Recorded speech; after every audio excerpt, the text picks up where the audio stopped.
Hello दोस्तों, स्वागत है आप सभी का मेरे चैनल मिस्ट्री अपडेट्स पर। आज के इस वीडियो में हम बात करने वाले हैं इंडियन हिस्ट्री और राजस्थान हिस्ट्री के मोस्ट इंपॉर्टेंट जो टॉपिक है, जो आपको एकदम अच्छे से करके जाने चाहिए, उन टॉपिक्स की बात करेंगे। अगर आप पहले से बहुत अच्छे से और पूरी डिस्क्रिप्शन के साथ सारी चीज़ें पढ़ रहे हैं तो बहुत अच्छी बात है, लेकिन आप ये टॉपिक भी अगर अच्छे से पढ़ते हो तो काफ़ी अच्छा स्कोर कर सकते हो मेरे ख्याल से।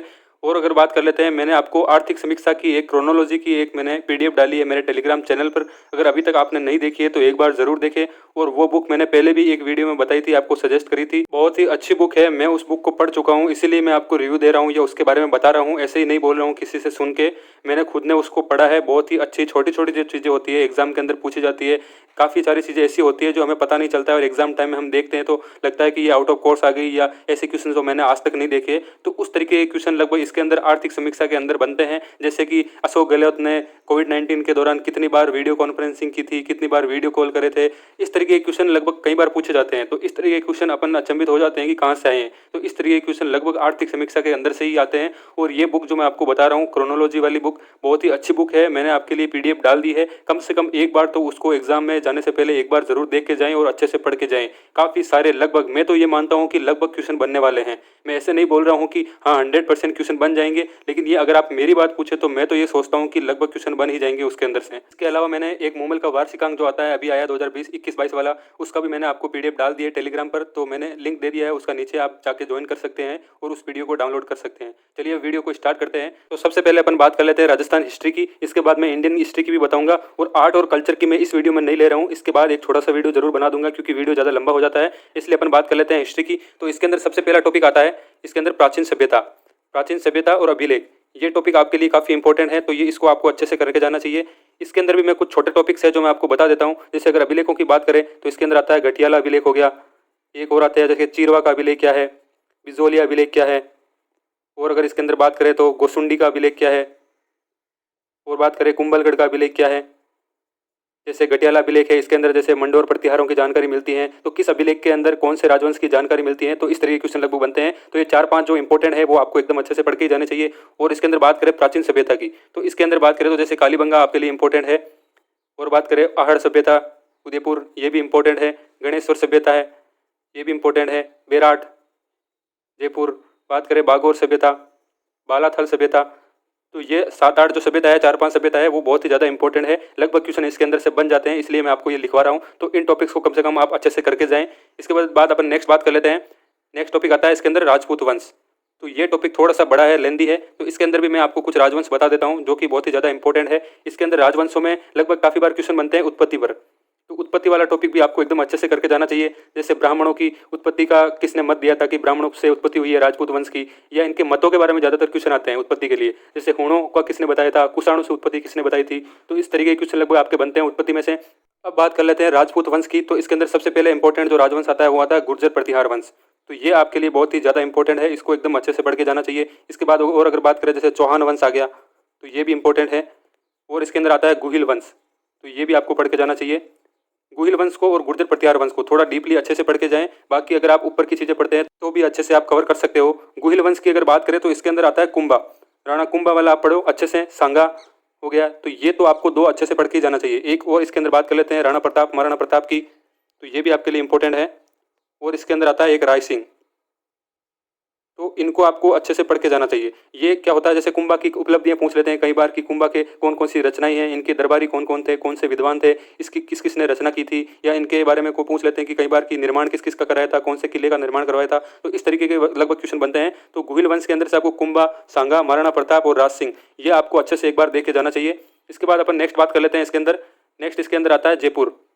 तो जयपुर के जो कछावा राजवंश था उसके बारे में भी आपको एक बार जरूर पढ़ के जाना चाहिए। इसके अंदर आता है जैसे मिर्जा राजा जय सिंह हो गया, जय सिंह के बारे में आपको पढ़ के जाना चाहिए। इसके बाद अगर बात करें सवाई जय सिंह, इससे भी लगभग क्वेश्चन बनते हैं कई बार। इसके बाद अगर बात कर लेते हैं सवाई प्रताप सिंह, हो गया, राम सिंह हो गया, राम सिंह द्वितीय। तो ये आपको जो मैं राजवंश बता रहा हूँ और इसके अंदर से जो जो इंपॉर्टेंट जो राजा थे, जो शासक थे, उनके बारे में जो बता रहा हूँ, ये तो लगभग आपको एक बार के लिए अच्छे से पढ़ के ही जाना चाहिए। अगर आप छोड़ रहे हैं कुछ चीज़ें तो कम से कम इतना तो आप अच्छे से पढ़ के ही जाएं। लगभग चांसेस है कि इसके अंदर से क्वेश्चन बन जाएंगे आपके। और अगर राजवंशों की बात करें तो इसके अंदर एक और राजवंश आता है जोधपुर राजवंश।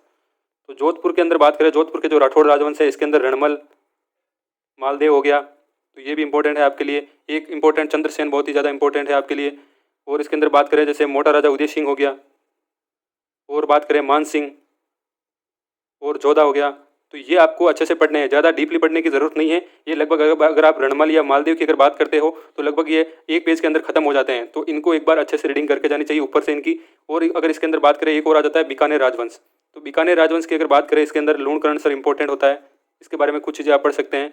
जरूरी नहीं हर एक चीज़ पढ़नी है कि कितनी बार कितने शासन किया था, कितने साल तक किया था, कहाँ पैदा हुआ था, इस तरीके के क्वेश्चन आपको पढ़ने की जरूरत नहीं है।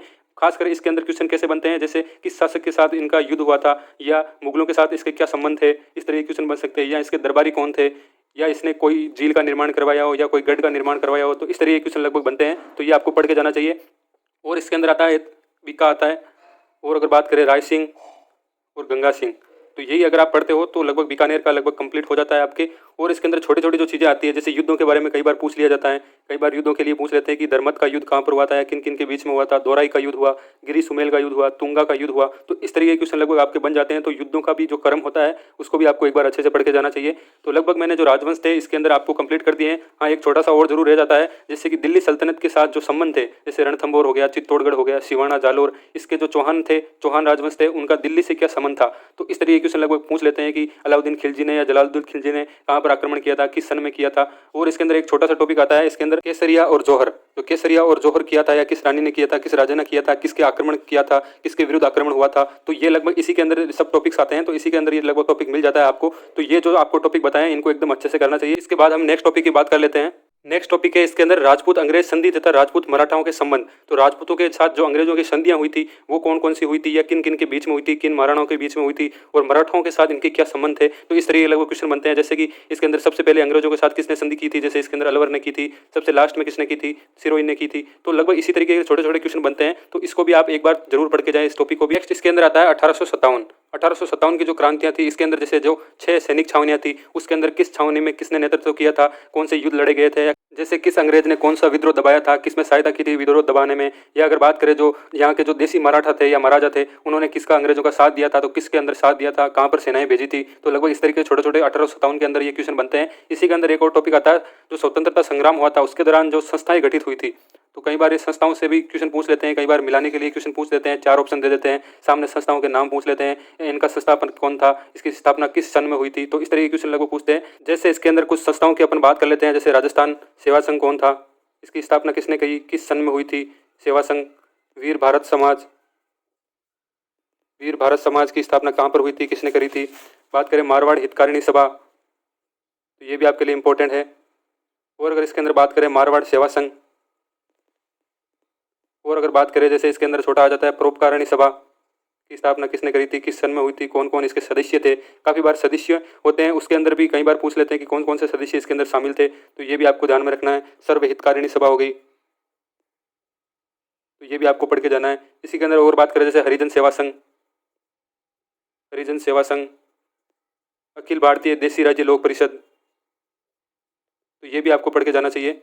और अगर बात करें इसके अंदर चैम्बर ऑफ प्रिंसेज, तो इसके अंदर कौन कौन से सदस्य थे, तो ये भी पूछ लेते हैं। तो लगभग मैंने जो संस्थाएं थी इंपॉर्टेंट वो तो आपको लिख ही दिए, तो कम से कम इनको तो आप अच्छे से एक बार पढ़ के जाएं, लगभग आपका ये टॉपिक कंप्लीट हो जाएगा। इसके बाद एक और इंपॉर्टेंट टॉपिक आता है, काफ़ी लगभग क्वेश्चन बनते ही हैं, इसके अंदर से एक आध क्वेश्चन तो बनता ही है, फिक्स है। तो इसके अंदर आता है किसान आंदोलन, तो ये टॉपिक आपके लिए इंपॉर्टेंट है। तो किसान आंदोलन के अंदर आपको मैं 3 या 4 जो आंदोलन हुए थे उनके बारे में बता देता हूँ। एक होता है इसके अंदर बिजोलिया, तो बिजोलिया के अंदर कौन कौन से सदस्य थे, कब ये शुरू हुआ था, 3 चरणों में हुआ था, तो किस चरण से किस चरण तक किसने इसका नेतृत्व किया था, इनके नाम कौन कौन से हैं। ये गांधी जी से इसको जो समर्थन मिला था तो किस सन में मिला था, कहाँ पर गांधी जी से मिले थे, कौन से अधिवेशन में, जैसे नागपुर अधिवेशन में 1920 के अंदर मिले थे। तो इस तरह के क्वेश्चन लगभग बनते हैं, जो हिस्ट्री से थोड़ा सा इंडियन हिस्ट्री जो है उससे रिलेट करके क्वेश्चन भी बनते हैं। और अगर इसके अंदर बात करें बेंगू, और अगर बात करें इसके अंदर नीमूचाणा जो है इसके अंदर भी लगभग क्वेश्चन बनते हैं। तो लगभग ये 3 अगर आप टॉपिक भी पढ़ लेते हो किसान आंदोलन के, तो लगभग क्वेश्चन आपके बन ही जाएंगे। इसके अंदर एक छोटा टॉपिक और आता है लाग बाग, तो ये इसी के अंदर का ही एक सब टॉपिक है, छोटा टॉपिक है। तो इसके अंदर जो लाग बाग जो करें जो लागू होती थी, जिसके विरुद्ध ये विरोध किया जाता था, जैसे लाटा कुंता की जो प्रथा होती थी, तो ये क्या है इसके बारे में आपको पढ़ना चाहिए। इजारा, ये भी एक लाग बाग की कर है। और अगर इसके अंदर बात करें जैसे चौरी कर हो गया, तलवार बंदाई कर होता है, तो इसके अंदर भी लगभग क्वेश्चन बनते हैं। तो ये क्या होते हैं या कब इनको लागू किया गया था, और खालसा भूमि क्या होती है। और बात करें जैसे चू सुराई, ये भी एक कर था एक प्रकार का, तो ये भी क्या होता है, इसके छोटे छोटे क्वेश्चन बनते हैं इनके। और अगर इसके अंदर बात करें तो मुनाता या मुकाता एक प्रकार का जो कर होता था, तो इसके अंदर भी क्वेश्चन बनते हैं। जैसे पट्टा रेख क्या है, तो ये भी एक क्वेश्चन बनता है, कर लाख का ही है ये। तो लगभग इसके अंदर ये छोटा सा टॉपिक है, इसको भी आप एक बार जरूर पढ़ के जाएं। नेक्स्ट इसके अंदर आ जाता है, एक छठा आता है इसके अंदर, जनजातीय आंदोलन। तो ये भी आपके लिए काफ़ी इंपॉर्टेंट है। किसान आंदोलन, जनजातीय आंदोलन, एक और आता है प्रजामंडल आंदोलन। तो ये तीनों आपको टॉपिक अच्छे से करके जाना चाहिए। इसके अंदर क्वेश्चन बनेंगे, फिक्स है ये चीज़ें। जैसे गोविंद गुरु हो गए, इसके अंदर जनजातीय आंदोलन में सम सभा।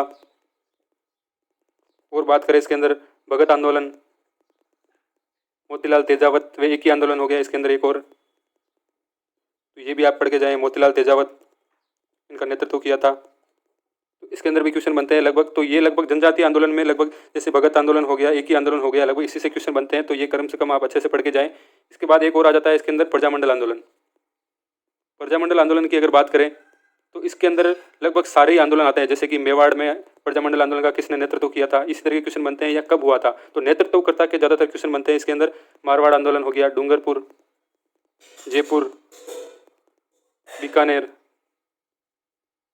और अगर इसके अंदर बात करें तो बांसवाड़ा। प्रजामंडल आंदोलन की अगर बात करें तो इसके अंदर से क्वेश्चन ऐसे बनते हैं कि लगभग आपको क्या करना है, इसके अंदर एक छोटी सी सारणी जरूर बना लेना और इसके अंदर ऐसे लिख देना, जैसे मेवाड़ प्रजामंडल यहाँ पर लिख देना, मारवाड़ प्रजामंडल ऐसे लिख देना, और इसके सामने किस सन में ये हुआ था और इसके नेतृत्वकर्ता कौन थे। तो ये लगभग इस तरीके से अगर आप छोटी सी सारणी बना लेते हो तो लगभग क्वेश्चन उसके अंदर से ही बन जाएंगे। तो इसके अंदर लगभग ऐसा नहीं बता सकते कि मेवाड़ आंदोलन नहीं पढ़ के जाओ या इंपॉर्टेंट है। तो इसके अंदर जो भी है, जैसे झालावाड़ हो गया, प्रतापगढ़, किशनगढ़, बूंदी, धौलपुर, भरतपुर, जो सारे जो प्रजामंडल हैं उनके नेतृत्वकर्ता जो थे, इनको तो आप एक बार जरूर पढ़ के जाएं। तो ये लगभग टॉपिक यहाँ पर खत्म हो जाता है। इसके बाद एक टॉपिक और बचता है लास्ट में, जो टॉपिक आता है इसके अंदर एकीकरण वाला। तो ये तो आपको एकदम अच्छे से पढ़ के जाना चाहिए, क्वेश्चन बन सकते हैं इसके अंदर। तो जैसे एकीकरण हुआ था, मत्स्य संघ के अंदर कौन कौन से शामिल हुए थे, करौली कब शामिल हुआ था, इसके अंदर जयपुर के अंदर कौन कौन से शामिल हुए थे, राजस्थान संघ के अंदर कब इसका उद्घाटन हुआ था, या इसके अंदर कौन कौन नेता थे, उप प्रधानमंत्री कौन था, इसका जो उद्घाटन हुआ था वो किस स्थान पर हुआ था, जवाहरलाल नेहरू ने जो भाग लिया था वो किसके अंदर लिया था। तो इस तरीके के क्वेश्चन हिस्ट्री से रिलेट करके क्वेश्चन बनते हैं। तो आपको ये टॉपिक भी अच्छे से एक बार करके जाना चाहिए। तो लगभग जो राजस्थान एसआई का जो सिलेबस था इसके अंदर हिस्ट्री का, तो लगभग ये अगर टॉपिक करते हो तो काफ़ी अच्छे से आप कवर कर सकते हो हिस्ट्री को। तो लगभग अच्छे से ये टॉपिक करके ही जाना चाहिए आपको। राजस्थान हिस्ट्री की लगभग मैंने सारी चीज़ें और सारी टॉपिक जो इंपॉर्टेंट है, जो आपको स्कोरिंग टॉपिक है, वो मैंने आपको बता दिए हैं। अभी इंडियन हिस्ट्री की अपन बात कर लेते हैं।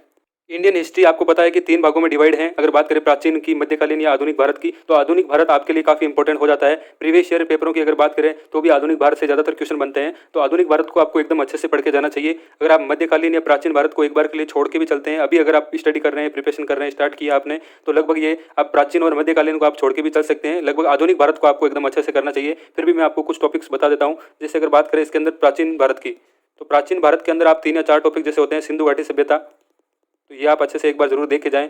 और अगर इसके अंदर बात करें, जैसे इसके अंदर और आ जाता है जैसे बौद्ध धर्म, जैन धर्म, ये भी आप अच्छे से पढ़ के जाएं एक बार। अगर आप प्राचीन भारत पढ़ रहे हैं तो जरूर पढ़ के जाएं, बाकी अगर नहीं पढ़ रहे हैं तो कोई बात नहीं। और अगर बात करें जैसे मौर्य काल, तो ये आप अच्छे से पढ़ के जाएं। प्राचीन भारत के अंदर लगभग क्वेश्चन बनते हैं इनसे। और अगर बात करें इसके अंदर मध्यकालीन, तो मध्यकालीन की अगर बात करें तो इसके अंदर जैसे मुगल साम्राज्य है, और इसका भी आपको जैसे राजस्थान से रिलेट करके पढ़ना है, जैसे राजस्थान क्या और मुगलों का क्या संबंध रहा था, तो ये टॉपिक आपके लिए यहाँ से क्लियर हो जाएगा। तो ये पढ़ें। और इसके बाद आता है जैसे दिल्ली सल्तनत जो है, तो उसके बारे में आप जरूर पढ़ सकते हैं। तो ये भी आपके लिए इंपॉर्टेंट है। तो ये 2 टॉपिक आप कर सकते हैं मध्यकालीन भारत के।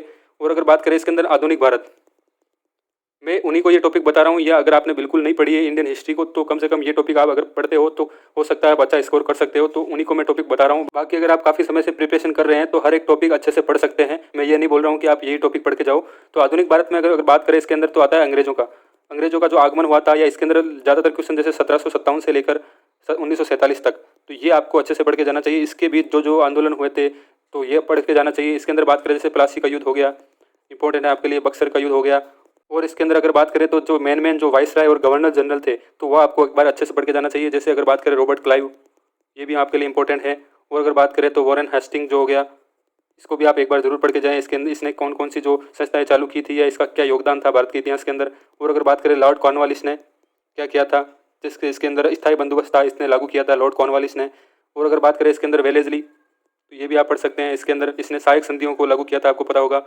और अगर बात करें इसके अंदर विलियम बेंटिक, तो ये भी आप पढ़ के जा सकते हैं। सती प्रथा को भी इसका उन्मूलन किया था इन्होंने। डलहौजी हो गया, तो ये भी आपके लिए इंपॉर्टेंट हो जाता है। और अगर बात करें इसके अंदर कैनिंग, लॉर्ड कैनिंग, तो ये भी आप पढ़ सकते हैं। तो लगभग जो इंपॉर्टेंट मैं आपको बता रहा हूँ, कम से कम ये वाइस राय तो आप एक बार जरूर पढ़ के जाएं। और अगर इसके अंदर बात कर लेते हैं, नेक्स्ट टॉपिक आता है इसी के अंदर 1857 की क्रांति, तो ये जरूर पढ़ के जाएं। और क्रांति के अंदर जैसे किस स्थान पर किसने इसका समर्थन किया था या किसने सहयोग दिया था, किसने कमान संभाली थी और किसने इस विद्रोह का दमन किया था, जैसे मैंने राजस्थान हिस्ट्री के अंदर बताया उसी तरीके के लगभग 1857 के अंदर क्रांति के क्वेश्चन बनते हैं। और अगर इसके अंदर बात करें एक और इंपॉर्टेंट टॉपिक जो आता है वो आता है आंदोलन। जो स्वतंत्रता आंदोलन थे जैसे भारत छोड़ो आंदोलन हो गया, असहयोग आंदोलन हो गया, सविनय अवज्ञा आंदोलन हो गया, 1919 का जलियांवाला बाग हत्याकांड हो गया। और अगर बात करें कौन कौन से 1924 के अंदर जैसे संस्थाएं बनी थी तो उनकी बात करें तो आंदोलन के लगभग आपको जो सन होते हैं उनको एक बार जरूर पढ़ के जाना चाहिए। कुछ इंपॉर्टेंट होते हैं जैसे 10 या 12 आंदोलन है, उनको आप जरूर एक बार साइड में लिख लें और उसके साथ जो सन जो किस साल के अंदर ये घटित हुआ था तो वो भी आप एक बार जरूर पढ़ के जाएं। और एक छोटा सा टॉपिक है इसके अंदर जैसे बात करें अधिवेशन की, तो इंपॉर्टेंट अधिवेशन जो हुए थे उनको आप एक बार जरूर पढ़ के जाएं। जैसे 1885 का हो गया पहला जो अधिवेशन था, दूसरा था, छठवां था, सातवां था, 14वां था, 16वां था। तो ये अधिवेशन कुछ कुछ इंपॉर्टेंट है, गांधी जी ने किसके अंदर भाग लिया था। और अगर बात करें पहले अधिवेशन की अध्यक्षता किसने की थी, तो कांग्रेस जो सूरत विभाजन हुआ था वो कब हुआ था, कौन से अधिवेशन में हुआ था, 1906 में क्या हुआ था। तो इस तरीके के क्वेश्चन अधिवेशन के लगभग बनते हैं। टोटल लगभग जो भी है सारे पढ़ने की जरूरत नहीं है, इसके अंदर 10 या 12 ही जो इंपॉर्टेंट है वो एक बार आप जरूर पढ़ के जाएं। और अगर इसके अंदर बात करें एक और टॉपिक आ जाता है संस्थाएं, जो मैंने आपको राजस्थान हिस्ट्री है उसके अंदर भी बताया था। तो संस्थाएं जो लागू हुई थी जैसे अभिनव भारत हो गया, एशियाटिक सोसाइटी हो गया, गदर पार्टी हो गया। और अगर इसके अंदर बात करें जैसे इंडियन एसोसिएशन हो गया। और अगर बात करें इसके अंदर हिंदुस्तान रिपब्लिक एसोसिएशन हो गया, तो ये भी आप जरूर पढ़ के जाएं। तो लगभग जो संस्थाएं होती है 7-8 जो संस्थाएं इंपॉर्टेंट है उनको एक बार आप जरूर देख के जाएं। तो लगभग जो इंडिया का हिस्ट्री का जो पोर्शन है वो लगभग कंप्लीट हो जाता है। यहाँ पर ये टॉपिक आपको एकदम अच्छे से पढ़ के ही जाना चाहिए। ये काफी स्कोरिंग टॉपिक्स हैं, ये हर एग्जाम के लिए आपके लिए इंपॉर्टेंट है। जरूरी नहीं है राजस्थान एसआई की प्रिपरेशन कर रहे हो, अगर आप सेंट्रल लेवल की कर रहे हो या किसी भी एग्जाम की कर रहे हो, पटवारी की कर रहे हो या कोई भी छोटे से लेकर बड़े एग्जाम तक, लगभग ये टॉपिक आपके लिए काफी इंपॉर्टेंट होते हैं और लगभग क्वेश्चन इसके अंदर बन जाते हैं। तो दोनों टॉपिक जो राजस्थान हिस्ट्री और इंडिया हिस्ट्री के थे मैंने आपको लगभग कंप्लीट करवा दिया है। नेक्स्ट टॉपिक पर क्या वीडियो होना चाहिए या आर्ट एंड कल्चर का आपको वीडियो चाहिए तो एक बार जरूर कमेंट सेक्शन में मेरे को बता देना। और करंट का जो नेक्स्ट मंथ का है जैसे जुलाई या अगस्त महीने का, वो भी मैं जल्दी लाने की कोशिश करूंगा। आप कमेंट सेक्शन में जरूर बता देना कि कब इसको लाना है। वीडियो कैसी लगी कमेंट सेक्शन में जरूर बताएं। और thank you so much for watching and best of luck.